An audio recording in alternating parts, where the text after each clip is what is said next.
हा M7 वर grafting केलेला ट्रॅफिक स्वीटचा गोल्डन ट्रॅफिक स्वीट आहे.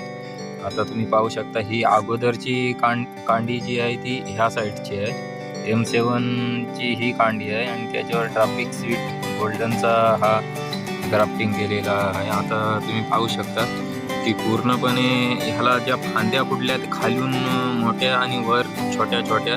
आता तुम्ही बघा हा कुठल्या पद्धतीचा झाला आहे तो एकदम व्यवस्थित आणि चांगल्या पद्धतीचा झाला आहे. याला पूर्णपणे शेणखत आणि गांडूळ खतावरच हा झालेला. बाकीचा मार्केटची कुठलीही दवा ह्याला न टाकता ह्याची ही अशी इतकी ग्रोथ झालेली आहे. जवळजवळ 4.5 ते 4.5 फूट झालेला आहे. 4.5 तर कम्प्लीटच आहे. आता पूर्णपणे बघा तुम्ही ह्या फांद्या पाहिल्या असतात कशा झाल्यात मस्तपैकी. ह्या वर्षी ह्याला फ्रूट येण्याचे संकेत आहेत पूर्णपणे.